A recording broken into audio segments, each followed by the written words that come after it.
You're watching the Auction Network.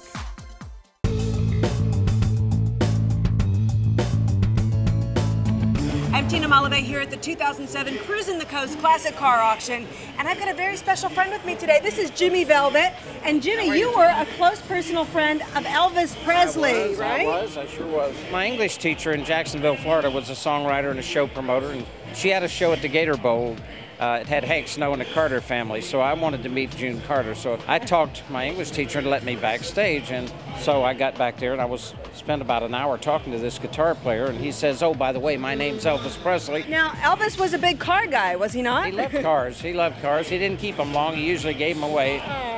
He kept a pink Cadillac for all through his whole career because he gave that to his mother. She never did learn how to drive, but she had the car.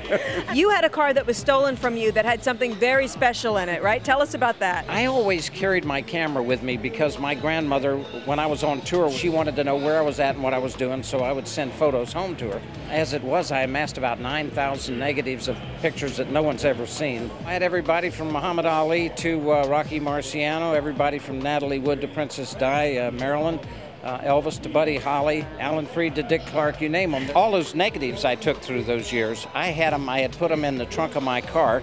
Well, in 1962, the car was stolen in Nashville on Music Row. 32 years later, I'm doing my big Elvis auction in Las Vegas at the Hilton.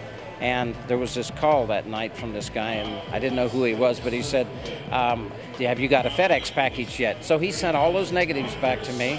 And I started going through them, and I put a little over 1,000 photos in my new book. And what's great about it is it's a lot of pictures of just candid shots of some of these huge celebrities that no one has ever seen before. I think they're really fascinating. Well, I hope that Cadillac comes through, and maybe you'll get a chance to bid on it over here at the auction. Get that back, I'll tell you that. Okay, well, thank you so much, Jimmy. 1929 Ford Model A two-door coupe. 22.5, now 5. 25. Did you say 5? 25, now 7.5. 27.5. How much you bidding? 6, 7. 26, and now 5, 5, 5. At 26, down 5. He'll take 32. He'll come down to 30 right now. Do you want it for 30? First stand up by so close. Let's go far away. 1937 Ford no-set coupe. It is all leather interior. Excellent car. These were what the kids actually drove back in the early 60s. So, you know, you didn't have money to go out and buy a new car, so they went out to the junkyard, like I said, bought an old body, got an old frame, and made them a hot rod. American Graffiti, there you go. Back in the 30s, they were smaller cars, so that car was chopped, and it's a little bit tight, so a real big guy's not comfortable in them, but they are, and of course, you know, to get a real good ride, you have to get bigger cars. I mean, that's just the fact of it, but, you know, it's cool, so you got to put up with the cramps. It didn't have air conditioning and, you know, no muffler, so it's just a flat hot rod. That's just all it was. The multi-millionaires looking her over. 54,000, 54,000. He's thinking about it. 54,000. He's going to be dreaming about it tonight. Close it right there at 53,000. Woody would like to have 100. If you got something to trade, he'd trade around the 75,000 range. Oh, wow. It is the Gibbons body, a removable Crusin top. You want to no-sell this one, or you want me to no-sell? Tilt steering, white leather interior. How much? Put your hand up at 100 grand. I got 30, 40. 48,000. Ladies and gentlemen, there's a grown man over here crying because he wants to buy it, doesn't have quite enough money. Is there any millionaire here that would give the man an extra 20, 30 grand and he'll buy the car? 48, 47, 548.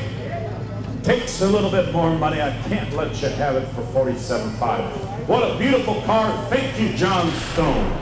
Now, I know a lot of these cars here, they have a very special story to them. And there's one in particular that's a beauty. I've been looking at her all weekend. That's a Katrina car. Can you show us that and tell us a little bit about it? Come on. This is a 57 Corvette. It is a 270 horsepower, which is a solid lift cam. It's a very rare car.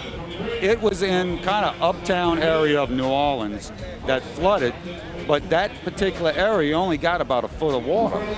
So I don't know why, but they totaled the car. Did you put a new paint job on it? Did you reupholster it? Did you do anything? I've done nothing. Nothing? No, I've washed this car. That's all I did. For the life of me, I can't figure out why the car was totaled by the insurance company. This car, what you see is exactly the way I got it out of the salvage yard. You know, you hear the old saying, once in a lifetime? I think that was my once in a lifetime. I mean, I come across good deals, but not like this. Just out of curiosity, what do you think this car would go for? I think it's going to be $100,000. Wow. Yeah. Why do boys like cars so much? Well, a lot of us couldn't afford them when we was young. We all come from the sticks, you know. So got a little older, got a little money, and we decided to get our toys that we wanted a long time ago. He answered the question I've been looking for forever. All right.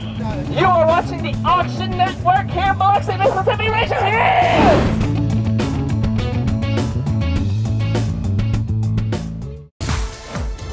To register for future live auctions, go to auctionnetwork.com.